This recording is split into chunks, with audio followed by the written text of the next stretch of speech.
তোমাদের সবাইকে সরস্বতী পুজোর অনেক অনেক শুভেচ্ছা অভিনন্দন জানিয়েই আজকে ব্লগটা শুরু করছি। যদিও ব্লগটা যখন দেখবে তখন সরস্বতী পুজো পেরিয়ে যাবে। কি করব বলো, তোমরা তো জানোই। তোমাদের আমি অনেক ব্লগে বলেছি আগে অনেকবার যে আমার ব্লগ যেদিন বেরোয় সেই দিনই যে সেই উৎসব অকেশনটা পড়বে এরকম হয় না। অনেক সময়ই আগে পড়ে, অনেক সময় পরে পড়ে, অনেক সময় সেই দিন পরে, সেটা খুব কম হয়, হয় আগে নয় পরে। তো তাই বলে তোমাদেরকে শুভেচ্ছা অভিনন্দন জানাবো না, সেটা কখনো হয়? জানো তো, যেদিন যে উৎসব অকেশনটা থাকে আর সেদিন যদি আমার ব্লগ বেরোনোর না থাকে, সেদিন আমার না খারাপ লাগে। মনে হয় তোমাদেরকে আজকে যদি ব্লগটা বেরোতো, শুভেচ্ছা অভিনন্দন জানাতে পারতাম, খুব ভালো লাগতো, এরকম মনে হয়। আসলে তোমাদের সাথে একটা এমনই সম্পর্ক টান হয়ে গেছে না, উৎসব অকেশন থাকলে সবসময় মনে হয় যে একটু যদি আজকে জানাতে পারতাম, এরকম মনে হয়। যাই হোক, এখন আর কিছু করার নেই। তাই আমি তোমাদেরকে শুভেচ্ছা অভিনন্দনটা জানাচ্ছি, আর তার সাথে সাথেই ভাবছি যে সরস্বতী পুজোর পরে তো এটা দেখবে। যাই হোক, পরে হোক আগে হোক, আর গল্প না, অনেক গল্প করে নিলাম, মনের অনেক কথা তোমাদের সাথে শেয়ার করে নিলাম, অনেক গল্প করে নিলাম। এখন যেটা করছি, এখন ব্রেকফাস্ট বানাচ্ছি। আজকে একটু জমিয়ে অন্য রকমের ব্রেকফাস্ট হবে, একটু ঝামেলার খাটাখাটনির ব্রেকফাস্ট বলতে পারো। এক একদিন যেমন থাকে একদম মানে খুব আরাম করে একটা ব্রেকফাস্ট বানাই, যেটাতে খুব ঝামেলা থাকে না, কিছু না, যেমন কর্নফ্লেক্স বা ওটস এই ধরনের কোনো খাবার খেলে কোনো ঝামেলা থাকে না সেরকম। কিন্তু এক একদিন আবার অনেক রকম ঝামেলা থাকে। আজকে সেই দিনটা, আজকে হচ্ছে অনেক রকম ঝামেলা আছে আজকে ব্রেকফাস্ট বানানোর। আজকে ব্রেকফাস্টের মেনুতে কি রয়েছে আগে তোমাদের বলি, তাহলেই বুঝতে পারবে যে কেন বলছি অনেক ঝামেলা আছে। আজকে ব্রেকফাস্টের মেনুতে রয়েছে ছোট আলুর দম আর মটরশুঁটির কচুরি। তো ছোট আলুর দম বানাবো, যে সেই আলুগুলো না খোসা ছাড়াচ্ছিলাম, খোসা ছাড়াতে ছাড়াতেই তোমাদের সাথে কথা বলছি, এখন রেখে দিয়েছি কথা বলছি বলে। আর মটরশুঁটির কচুরি বানানোর জন্যে যে ডোটা লাগবে সেটা বানিয়ে ফেলেছি, সেটা ঢাকা দিয়ে রেখে দিয়েছি, কারণ যত আগে বানিয়ে ঢাকা দিয়ে রাখবো তত কচুরিগুলো খেতে ভালো হবে। এটা তোমাদেরকে বলেছি আমি আগেও, আমি সবসময় তাই করি, মানে লুচি রুটি পরোটা যাই বানাই না কেন আগে ডোটা বানিয়ে নিই, তারপরে বাকি কাজগুলো করি। আজকেও তাই করছি, ডোটা বানিয়ে ঢাকা দিয়ে রেখেছি। আর এই দেখো আলুর খোসা ছাড়াচ্ছিলাম, এই যে এরকম সাইজের ছোট ছোট আলু, এই আলুগুলো দিয়ে আলুর দম খেতে খুব ভালো লাগে। তো এইটা আলুর দম বানাবো, আলুর দম বানিয়ে তারপরে মটরশুঁটির কচুরিটা বানাবো। হ্যাঁ, তো এখন সেই জন্য এই দেখো আলুর খোসাগুলো তোমাদের সাথে কথা বলতে বলতে একটা ছাড়িয়েও ফেললাম। অনেকগুলো ছাড়ানো হয়ে গেছে, আর কয়েকটা মাত্র আছে। তো খোসাগুলো ছাড়িয়ে আলুর দমটা বানাবো, আর মটরশুঁটিও ছাড়াতে হবে। আলুর খোসাগুলো আর কয়েকটা আছে, ছাড়িয়ে নিলেই হয়ে যাবে। তারপরে এই দেখো এই মটরশুঁটির খোসাগুলো ছাড়বো, কারণ মটরশুঁটির কচুরি মানেই তো মটরশুঁটি লাগবে। এই মটরশুঁটিগুলো মানে কয়েকটা তুলে দেখালাম, অনেকগুলো আছে জানো তো, বেশ অনেকটা পরিমাণে আছে, এখন ছাড়াতে বেশ অনেকক্ষণ সময় লাগবে। এই মটরশুঁটিগুলো না খুব মিষ্টি, জানো, একটা খোসা ছাড়িয়ে দেখছিলাম খেয়ে যে কীরকম খেতে, খুব মিষ্টি মটরশুঁটিগুলো। যাই হোক, এই মটরশুঁটিগুলো দিয়ে এইগুলো না আরও অনেক আছে আর কি, তোমাদের হাতে তুলে অল্প পরিমাণে দেখাচ্ছি যে এই মটরশুঁটিগুলো সব খোসা ছাড়াবো, এখানে সব রয়েছে, ছাড়িয়ে মটরশুঁটির পুরটা বানাবো। আর আলুর দমটা তো বললামই এখনই বানাবো, খোসা আর কয়েকটা মাত্র আলু আছে, সেগুলো খোসা ছাড়ানো হয়ে গেলেই আলুর দমের আলু রেডি হয়ে যাবে। এইদিকে মটরশুঁটির খোসাটা ছাড়িয়ে নেবো, মটরশুঁটিগুলো সব খোসা থেকে বার করে একটা জায়গায় রাখবো, রেখে মটরশুঁটির পুরটা আগে বানাবো জানো, কারণ পুরটা না একটু ঠান্ডা না হলে মানে যখন কচুরিটা বানাবো আর কি তখন অসুবিধা হবে, সেই জন্য পুরটা আগে বানিয়ে নেবো, বানিয়ে তারপরে বানাবো আলুর দম। নিয়ে ততক্ষণে পুরটা ঠান্ডা হয়ে যাবে, তারপরে আলুর দমটা বানিয়ে তারপরে মটরশুঁটির কচুরিটা বানাতে শুরু করব। তো এখন আর গল্প নয়, বুঝতেই পারছো আজকে যে ঝামেলার ব্রেকফাস্ট, এখন মন দিয়ে ব্রেকফাস্টটা বানাই। কিন্তু আজকে ব্রেকফাস্টটা জমিয়ে হতে চলেছে, শুনে শুনে বুঝতেই পারছো আজকে ব্রেকফাস্টটা জমিয়ে হতে চলেছে। এখন ব্রেকফাস্ট বানিয়ে ব্রেকফাস্ট করে নিই, তারপরে আবার তোমাদের সাথে গল্প করব। অনেক গল্প কথা হয়ে গেল সকাল থেকে, ভালো লাগছে জানো তো।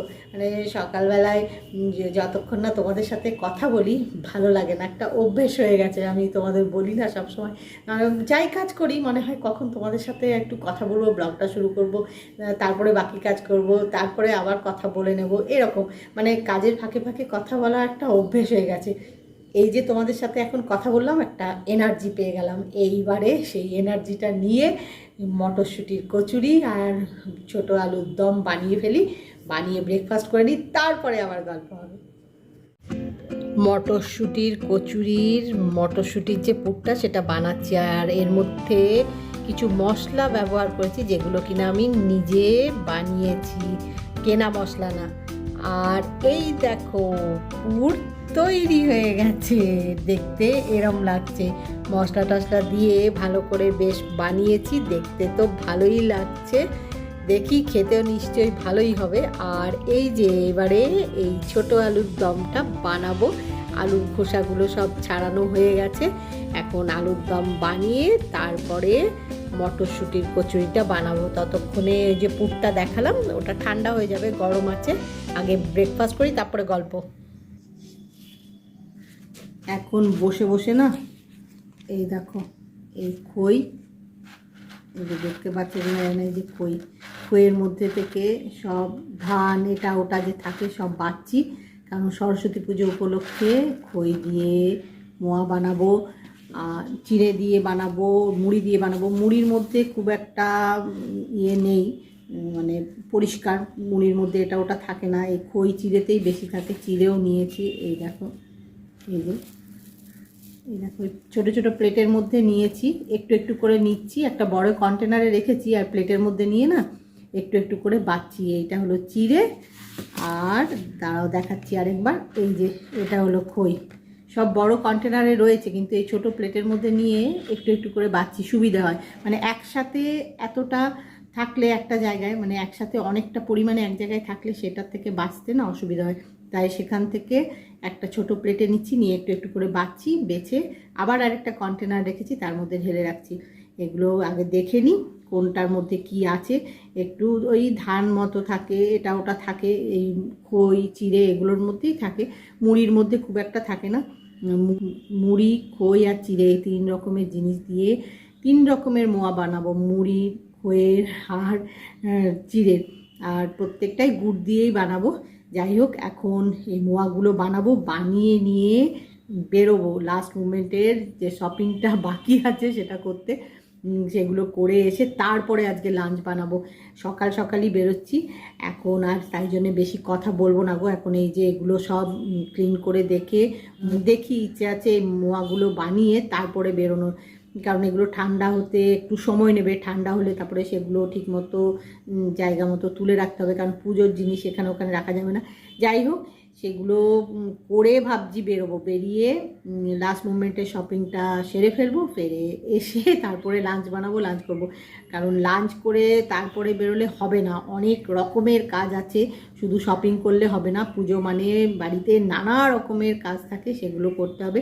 তো এখন আর সেজন্য বেশি কথা বলছি না, একটু কথা বলে নিলাম। এগুলো বাঁচতে বাঁচতে না ভালো, একটু কথা বলে নিই তোমাদের সাথে, কারণ এখন বেরোবো, কখন আবার কথা হবে না হবে, সেই জন্য একটু কথা বলে নিলাম।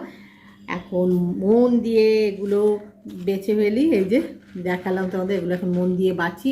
এখানে এই যে খই আর চিড়ে সব রয়েছে, এগুলো মন দিয়ে এখন বাছি, বেছে টেছে নিয়ে তারপরে মোয়া বানিয়ে রেডি হয়ে বেরোবো। অনেক কাজ, তারপরে আবার গল্প হবে। এখন আর কথা বলছি না, অনেক দেরিও হয়ে গেছে। আর তো সকাল থেকে নানা রকম কাজ করতে করতে কখন যে বেলা হয়ে গেছে না, কারণ এসে নিয়ে আবার লাঞ্চ বানাতে হবে, লাঞ্চ করবো, সেখানে আর এখন গল্প করছি না। চটপট এগুলো করে রেডি হয়ে বেরিয়ে আগে লাস্ট মোমেন্ট শপিংটা করে আসি।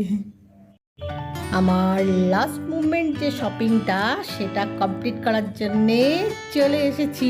তোমাদেরকে তো বাড়িতেই বললাম যে লাস্ট মুভমেন্ট শপিং করতে বেরিয়েও পড়েছি, পৌঁছেও গেছি গন্তব্যস্থলে। কিন্তু পৌঁছে নিয়ে দেখছি রাস্তার দুধারে ঠাকুর নিয়ে বসেছে, দশকর্মার জিনিস, আবার ভ্যালেন্টাইন্স ডে উপলক্ষেও এই দেখো দশকর্মার জিনিস, হ্যাঁ ভ্যালেন্টাইন্স ডে উপলক্ষে আবার নানা রকম জিনিস নিয়ে বসে। এইখানে না যে কোনো উৎসব অকেশানে, মানে সেটা যে কোনো উৎসব অকেশানই হোক না কেন, সেই উৎসব অকেশানে যা যা জিনিস লাগবে সেগুলো নিয়ে রাস্তার দুধারে সেই সময় সাময়িকভাবে বসে। আর দেখতে খুব ভালো লাগে জানো তো, মানে এত সুন্দর লাগছে, তো ভাবলাম তোমাদের সাথে আগে একটু শেয়ার করি। দেখো পুরো ঠাকুর দশকর্মার জিনিস, মানে চারিদিকে দেখো ঠাকুরগুলো কী সুন্দর দেখতে লাগছে।